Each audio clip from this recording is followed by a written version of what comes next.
Welcome to another edition of Alpha One-on-One. Today we're joined by current Spartan Jacob Tapiata. Thank you, Jacob, for joining us today. Thank you for having me. It's a pleasure to be here. So, you're a person who I've gotten to talk, privately through DMs and stuff when we talk on the court, and we even played social basketball a little bit. And you're someone that I've always told you that when I first saw you on Rogue Squadron and Alpha, I thought you were one of the good bigs at Alpha. And you had a great season with Rogue Squadron then. And this season, that was back in 2019. So this season, you've put in a great season for your first season with Spartans, which is 15 points, 14 rebounds, 4 assists, almost a block. You have almost a 25 PER. Your efficiency, your effective field goal and true shooting is both at 54%. And that has garnered you accolades in terms of being nominated for MVP, Defensive Player, and Most Improved. So what has changed this season compared to previous season that you played at Alpha? Oh yeah, thanks for running through my accolades. I think initially playing for the Miramar Wolves, you would have seen the squad that we had, pretty lethal lineup with a few big guns in there. Joe McDonald, Zach, both awesome players, and then Josiah, Maddie, Seb, Shang, heaps of good players, and I think our team then was we definitely had a strategy. Both Jared and Zach, they were our main offensive threats, and we played around them. And that we played really well with that strategy. Came close in the playoffs. Didn't quite execute at the end there, but really good team. Now here with the Spartans, joined there as you would know.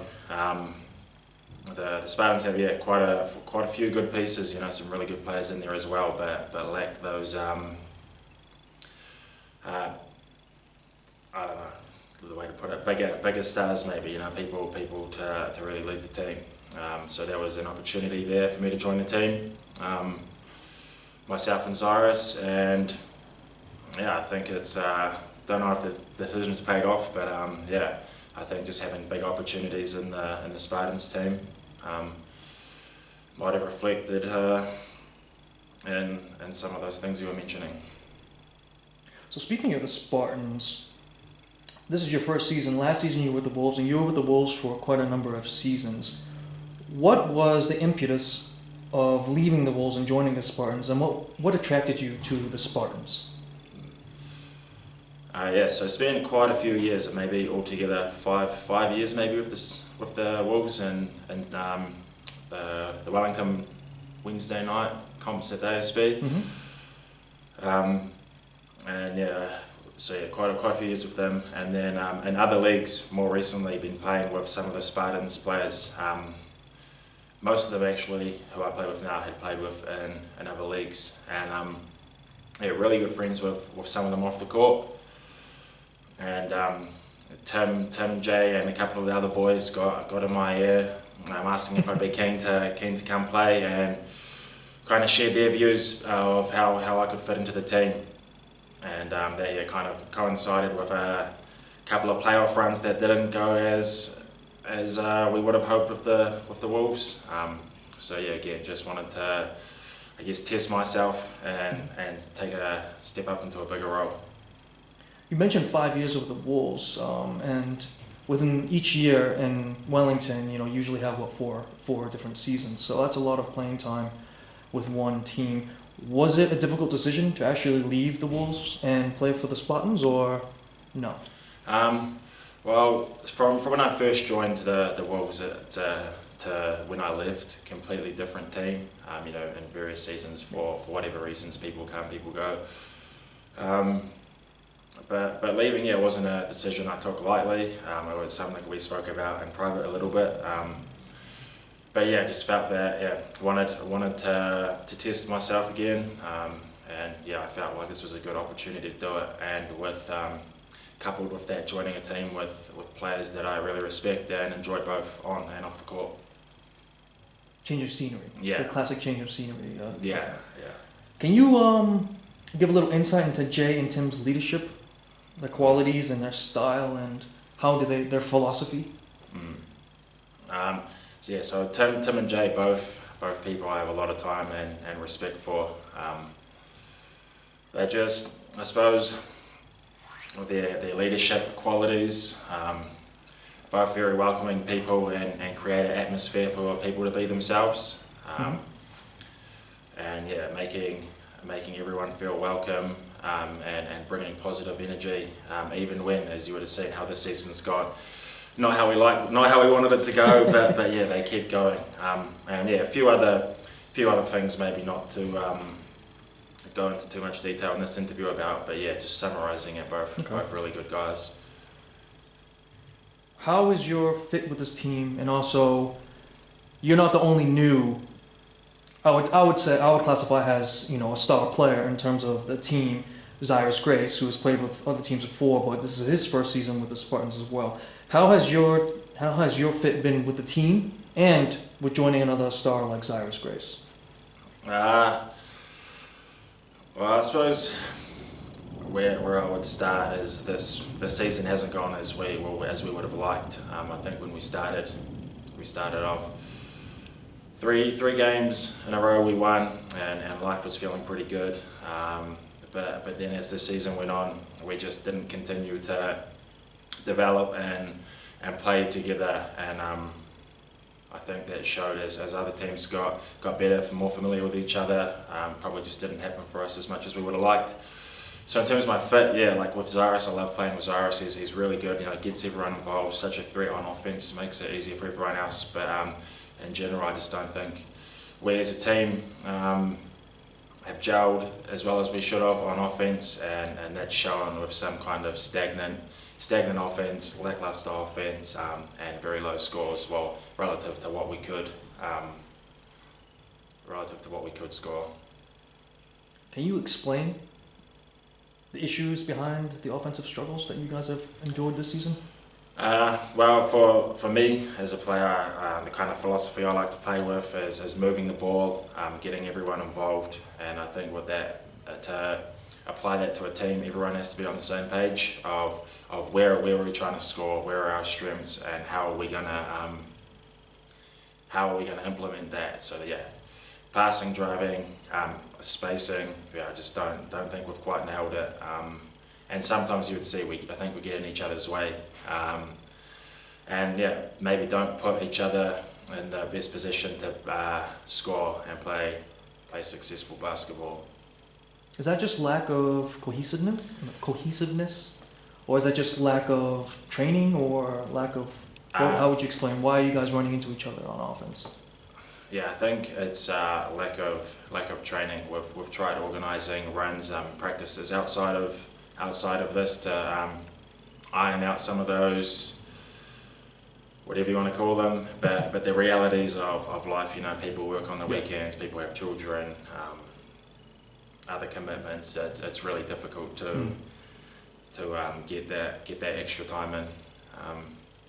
So yeah, I would just put it down to not being familiar with each other, and then trying to implement a game plan in the game. It's just, you have to play basketball at a pretty high level to be able to do that on the run. Yeah, but I think, I know the season hasn't gone as well as you guys probably wanted, and especially after that 3-0 start, and you followed that up with a 9-game losing streak. And I don't know if you've seen, but I've tried to be positive about you guys, and I think you guys have improved despite that 9-game losing streak and not making the top 4. Considering the team the previous 2 seasons, I know you've seen them because you've been on the Wolves and you've seen how they've gone. They've gone winless the last 2 seasons, but they tripled that amount of wins. And I think in terms of stats, I like to look at analytics, and the analytics point that you guys have made improvements from previous seasons. So I think you guys are going in the right direction. I think it just takes time, especially when you're talking about going up against the Raw Dogs. They played for many years together, so the way they play basketball together is just they can do it in their sleep. and I think it will just take time for you guys to gel and get there. Do you agree with that assessment? Yeah, 100%. Hopefully in this break between the two seasons, it's something we'll be able to get a few runs in and iron those out. But yeah, as you said, kind of the Raw Dogs currently the gold standard of what a team looks like. Yeah. So yeah, definitely something to aim for. I would like to actually go to your one season with Rogue Squadron. How did you actually hear about Alpha, and what made you join up back in 2019, and what were your early impressions? So I think I must have been playing with the Wolves at the time. In the Wednesday night league with Sam Keller. He was in there, and then he told me that there was asked if I could fill in 1 week for them.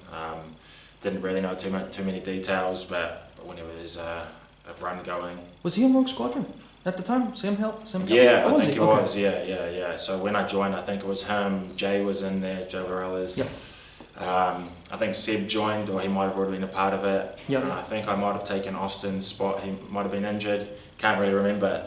He was a beast. Yeah. Playing for Rogue Squadron. He was averaging 25 and 20. Yeah. Yeah. Well, I'm sure he'd be doing something pretty similar if he wasn't as old and injured. But it was a really well-run league. The team I can remember playing is Fuki Slam, and that was a pretty stacked team. Damien, Isaac, Ethan, they were in there. And I can remember I think we were playing a 4-out. It was me, Jay, and a few of his other shorter Filipino friends, so we were pretty much playing a 4-out, one in because his brother was on the team as well, Mark, right? Yeah, so definitely a lot of opportunities. I think they were feeding me, which is maybe why those stats looked better than they do currently. That was the team that made the unexpected run to the championship, correct? I think I joined the season after that. Oh, did you? Yeah. Okay. Yeah. All right. Does that say something? Yeah, apparently. Yeah. So what happened to that team then? Why did that team? Because I know the team struggled, and besides the championship season, I think it was mostly 5th or lower. But why did the team disband? To be honest, don't know. At the same time it was disbanding, I think the Wolves decided to move from the Wednesday comp into Sunday. So yeah, just a natural movement for me to jump in with that team. But yeah, I don't think we were ever Rogue Squadron and the Wolves were in Alpha at the same time. Yeah, so I think the Wolves joined quite late. I think either late 2019 or early 2020 or something like that. Yeah. Well, speaking of the Wolves, so the dynamics of the team were, you had, like you mentioned, yourself, Zach, and Jared. And you can even say Maddie came in a little bit later, or did he? Or he joined a bit later. Okay. And then you had a couple of seasons with Micah before he went to Aussie. Josiah, had a few good players come and join us. But the three main dogs were you, Zach, and Jared. Three main Wolves. Yeah. It was mostly, like you said, a perimeter team. How did you feel about playing on a perimeter-oriented team, especially with Zach and Jared? They're ball handlers, and they like to have the ball a lot in their hands. And it wasn't so many post-ups I can remember with the Wolves. It was mostly a lot of threes, a lot of dribble drives, and pass it out to the perimeter once again. I always felt that team never took advantage of the talent that you had in terms of your low post dominance. I think really the only regular big man that can really stand up to you one-on-one on the post, I think, is Harris Steven. Just your size and your finesse around the rim is really good. So could you explain how you felt in terms of your fit on that Wolves team? So when I play basketball, like if we win, then all good. Doesn't matter if I score 30 or score none. And there was heaps of times where that strategy that we were playing worked, and primarily worked against the weaker teams or in games that weren't as important. So yeah, that was all good. But I think it was a regular thing in important games, or games possibly where we should have won and we didn't. The strategy that we were using didn't work, and just kind of frustrating trying to use the same strategy again and not working. But again, same sort of thing as the Spartans this season. Not really any opportunities to train. So yeah, to be expected. But you guys did have a lot of success. I mean, you didn't have playoff success.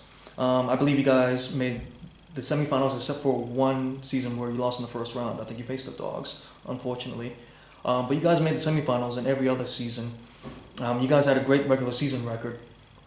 What made that team so good? Outside of talking about the failures, what actually made that team so strong? There's some unbelievable just basketballers on that team. You know, Jared, his accolades speak for themselves. You know, both offense and defense. You know, he would often be the point of attack on defense for us, defending the opposition's best player. And you've seen the things Zach can do off the dribble, coming off screens, isolated. He could explode for 10 threes in a game just like that. We've won games, you know, just off the back of him doing that. And then you talk about Matty Sens, unbelievable shooter. I think he underrated rebounder, and again someone who moves the ball really well. Great IQ as well. Yeah, amazing. Seb and Chung, maybe less inclined to try to get their own buckets, but both really busy on the offensive boards. You know, 10 points, 10 rebounds, you know, guaranteed from both of them. That was pretty good. Josiah, when he was playing for us, yeah, he's underrated, great IQ, got some good moves, got timely buckets for us. So yeah, just good talent that probably when you compare it to teams like the Stags or the Dogs, you know, they have good talent as well, but just I think they put it together a bit better than we did. You guys also had some really tough playoff losses. I remember, I think you guys had one tough one against the Raw Dogs, and one that really springs to mind is against Tawa in the semifinals, where you lost that. I believe it was a double overtime game on a 3-point shot. But I think when I think of the Wolves, the main thing I think about is the defense. You guys were consistently rated as one of the top defenses in the league. Can you explain the phenomenon behind why you guys were so good at defense? I think everyone were just competitors, and everyone really wanted to win, and that started on defense. We were great at communicating, and we were really physical as well. I think the Wolves, you know, would compete with every team, and the way we would compete would be starting on defense. You know, keeping the scores low. Some of them were really low. Yeah.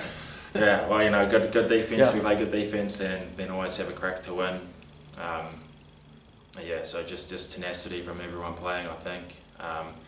Then along with good IQ and knowing when to rotate and when to stay with your own player. Is that carrying over to the Spartans as well? Do you feel that same defensive tenacity with the Spartans? Definitely the beginning of the season we did, but then as the season's gone on, you know, it's pretty hard to keep up that same intensity, and I think that's shown with some performances we had when we probably should have won, but we weren't as engaged as we were at the beginning of the season. If someone who doesn't know you asks what kind of basketball player Jacob Tapiata is, how would you respond? Well, I think the unavoidable first comment that people are probably going to make is size. Yeah, like as you said, I think probably one of the taller people playing in here, as well as you know, size as well. So it'd probably be the first thing to jump off the page. How tall are you? 6'7". 6'7", and you weigh 100 kilos? Between 100 to 105. Okay. It fluctuates a bit, but I think I'm quite versatile. I'm not necessarily good at a particular thing, but I think across the board,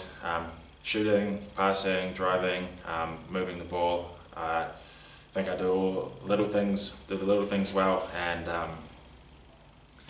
I think undeniable. I hope that people would see the effort that I put in when playing. It depends if the people are haters or not. They might have some bad things to say. I think I might rub people the wrong way a little bit when I play, but no beef, just competition. Why is that? I don't see that in the games I've seen you play. Oh, just get a little lippy sometimes, so a bit too physical, but yeah, no harm, Okay. no foul. In terms of growing up, how did basketball enter your life, and what made you fall in love with it? Growing up, pretty much played every sport there was. Parents were real supportive of me and my siblings, so every day there'd be a sport practice on, and then growing on, as I entered the last years of high school, playing competitive, or playing for relatively competitive, the top school, top team in school, basketball and volleyball. I think just naturally with my Volleyball. Yeah, with my physique is where I went to, but I think basketball is just like the best sport ever. You can play with one person by yourself, you can play with 20 people, ons and offs. Skill level doesn't really matter. Obviously if you want to play competitive, you'd have to be a higher skill, but you can just go down and shoot around with some friends. Inclusive for everyone. Further, I think that what I like about basketball is there's like so many different ways of being effective, both as a team and as an individual. My size, how I play, and then if you compare to some of those shorter, quicker guards, there's the full spectrum, and I guess it's who can enforce their will or their style of play that determines it, and really makes me enjoy it. What's your favorite sport outside of basketball? Well, to watch or to play? To play. I don't really play No. any other sport. I'm actually surprised you actually play volleyball. What position? Was it? Only in high school, so it's not something I carried on. But usually middle, but then Really? Okay. middle, and then moved to outside in my last year of high school. When was the last time you actually played volleyball? I think high school. So how old were you when you started first playing basketball? 8. So that's 12 or 13. And so you were 27, 28? 26. You're 26? Yeah. Okay, so you were born in 96? 95. 95? Yeah. Okay. So you're talking about late 2000s then? Or Yeah. Yeah. Late 2000s, yeah. okay. Who were you then? I assumed you watched a lot of NBA at that time. Not when I first started, but a couple of years later, I can remember when I first started watching it. I was, I think it must have been the 2011 Soccer World Cup was on, because that was when my family got Sky, and it happened to be at the same time that the Lakers were playing in the finals. So that was when I first started watching NBA and started following it. Who were your early influences and idols in basketball? Favorite player when I first started watching, at a similar time my family got a PlayStation. I think it might have been 2K11. Okay. And who I used to play with was Monte Ellis. Golden State Warriors. He was my first favorite player.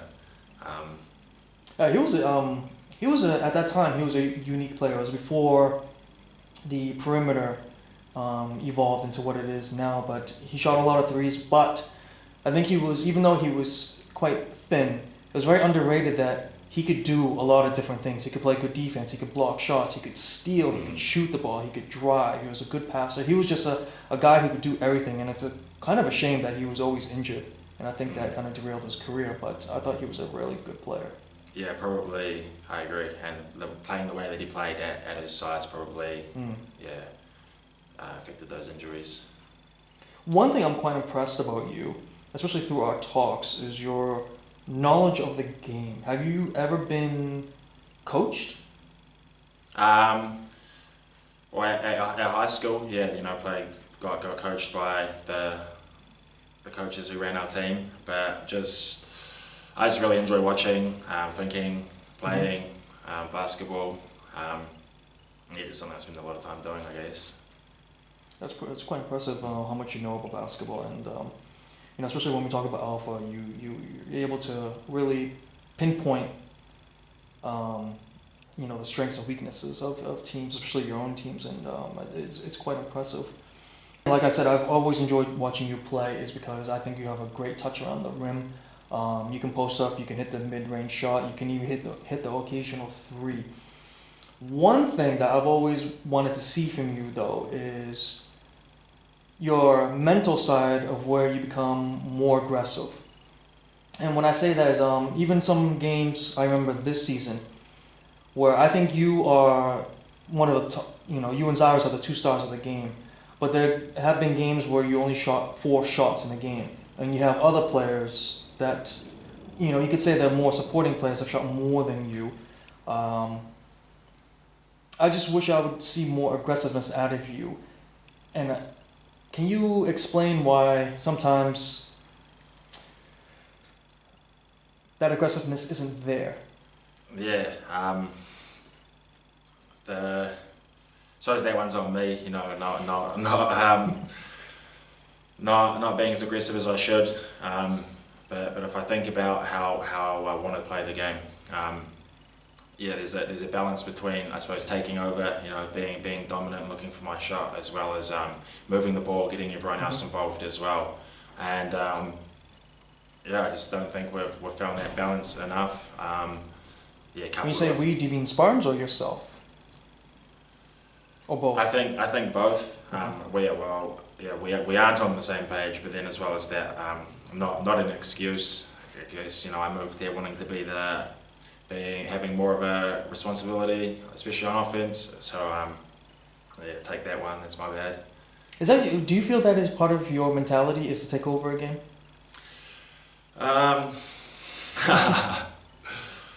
Because you certainly have the talent to do it, but I don't see it on a consistent basis. And some players, and it's fine. Like Kevin Garnett, there would be times where he didn't take over the game, but when the time came that he needed to, he would do it. Is that something that you feel that you have not exactly found when the time is to take over and when the time is to be involving your teammates?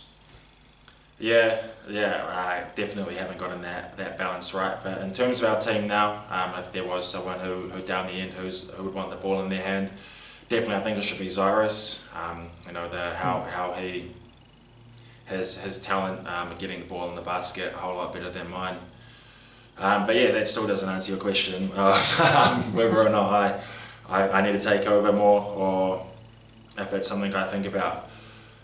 I just try to get my shots in the flow of the offense rather than call for the ball down low and stop the offense. But I think once the season's finished, bit of reflection on my end to be done of when I should be more aggressive and when the team needs me to be more aggressive.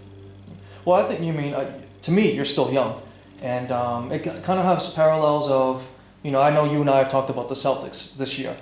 And you look at Jaylen Brown and Jason Tatum, where they have the opposite, where they try to take over, where during the regular season they try to take over the game too much, and they didn't necessarily facilitate to others, and that caused some problems. And as you've seen during the playoffs, they've started to realize that there are times that they can take over, and then there are times where they need to dish off to Horford in the corner, or even Marcus Smart and Grant Williams, stuff like that. So I think it's just part of the evolution of younger players, of knowing when the time is during the game. And you said that Cyrus, for your team right now, is the guy that should be taking you over. Is he the most talented player that you've played with at Alpha? I've played with some very good basketball players, so I wouldn't want to do them an injustice. But if I was talking about have to give one person the ball to get one bucket, I think that person would be Cyrus. Shout out to Zach and Jared, they're close second and third, but it would definitely be Cyrus, I think. What makes him so unique? I think he's an athlete. He has uncanny body control and movement, and offbeat timing. I think really puts people off. And then for his size, he's deceptively athletic and quick. I think.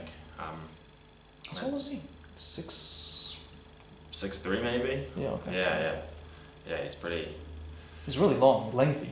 Yeah, and then with a jumper as well, real difficult mark.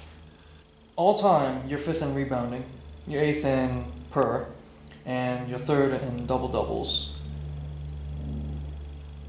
How would you place yourself in terms of the big men in Alpha? Because you got like regular big guys like Harris, Steven. Who else have we got? I got Ben in the same team. Nah, where would I rate myself? Like I definitely think I'm on all of those. Well, maybe not Jordan Hunt. He's balling out, but yeah, like I said, everyone who's a regular player, like I put myself in the same tier as them. No doubt, like some of them, have had better campaigns than me. But I think one-on-one, like on the court playing, I think there's a mutual level of respect between me and them. Don't want to go look too far into looking at numbers or anything like that. But in terms of impact on the game, I think I'm right up there. Who gives you the most trouble out of the big men in this league, historically or even currently? They're all different. So if I started out at the Dogs, they're number one. Like Ben, I need to get on his workout routine because man, he doesn't stop running. It's different to marking Harris, who's real crafty in the post. Pretty difficult marking one-on-one. Goes both ways. Has heaps of good feints and up fakes. So he's difficult, but he's not as active on the boards or outrunning as Ben is. So when playing those fellas, different matchup, but just as difficult as each other. Who else? Dan, he's less of a jump shooter, but around the rim, big, athletic, great hands in the pick and roll or off cuts, and I think the Stags really put him in positions to succeed. So unless you're playing good defense, probably gonna get a 20-20 put on you by him. Pretty decent player. Same as Brendan. Good footwork. Yeah. Brendan, I think that's the best footwork he has in the league that I've seen by far. That's really great. Yeah. Definitely being called out a few times by him. The way the game is going now, a lot of people like to say the way of the big man is kind of disappearing. The old traditional style of back to the basket, low post moves and stuff like that, and it's being replaced by big men, the Euro style where it's a lot of threes, a lot of mid-range, not a lot of physicality. What's your opinion on the way big men are being utilized in today's game? I think, if you look at the professional level at NBA, those players are ridiculous athletes, and if you're half a second late on a rotation, it's a bucket, or if you're a non-threat on the perimeter, then that has significant consequences for your team on offense. So at the NBA level, I think just like you said, you're a big fan of analytics, and you would see the impact that having a floor spacing big man can have. So at the NBA level, when it's like the top 1% of the top 1%, all good. But comparing to Alpha Forest now, we don't have that many lethal knockdown shooters. There's players who you don't want to help off, but then definitely players that you can help off. So there's definitely still space, I think, for back to the basket, dominant low post players. Just don't get punished as quickly as you would at those higher levels. Do you see big men being phased out on the professional level in the near future, or do you think it will come back again? I think there will definitely be a place for them, but the current state of the NBA, if you're a big and you can't move your feet on defense, you're probably not going to be playing into the fourth quarter. But then you have someone like Joel Embiid who can do that, but then he's also a brute down low. So maybe it will come back around, but in a different form. It's good. It was interesting to see online. Kevin Durant's a big social media guy, and he got in a little tweeting match with Shaquille O'Neal because Shaq criticized Durant in terms of his play in the quarterfinals against the Celtics, and he shot back as something like, "Oh, Shaq, I would like to see him, guard in today's NBA, move those hips." Implying that he wouldn't be able to guard in today's NBA. I've always, my time playing basketball was basically big men. It was mostly low post play, hardly any perimeter play. And it is interesting to see how much the game has changed in the aspect of, probably Durant makes a valid point. Players like even like if you go to some of the greatest players in history, Bill Russell, Wilt Chamberlain, Shaq, David. I would not say David Robinson. I think David Robinson can play in today's NBA, but some of those great players, they probably wouldn't be able to play in today's NBA, and it's kind of sad in a way that the game has changed to exclude people where if you 7 feet tall, you could probably make it to the NBA just on just on your height alone. But who do you got winning the championship between Golden State and the Celtics being tied 2-2? Gonna have to go with the Warriors. Really? In 6 or 7? Probably 7. Probably Yeah. 7. Wouldn't be surprised if it was 6. Expecting Golden State to come out throwing some haymakers in this 5th game back home tour. How can you say that wearing New Balance is a Boston-based company? Who's your favorite team and player right now? Probably the Mavs. Massive Luka fan. Really? Yeah. Do you think they'll ever get him enough help? Nah, probably not. I think he's a difficult person to find a co-star with. He's so good at being the focal point of offense. Takes a particular kind of player, I suppose, to particular type of star anyway to join him. He really needs the ball in his hands a lot. Yeah. And then would getting a second star be better, or having long rangey defenders that can shoot threes? Don't know which would be better. And they don't have much cap space, right? I mean, they're pretty stuck with who they got, eh? Yeah. Was it Spencer Dinwiddie's now the second best? Jalen Brunson? Yeah, I think he's just going into free agency as well, so not much wiggle room. All right, well, thank you very much for your time today. It's been a pleasure talking basketball with you, Jacob. Thank you. All right.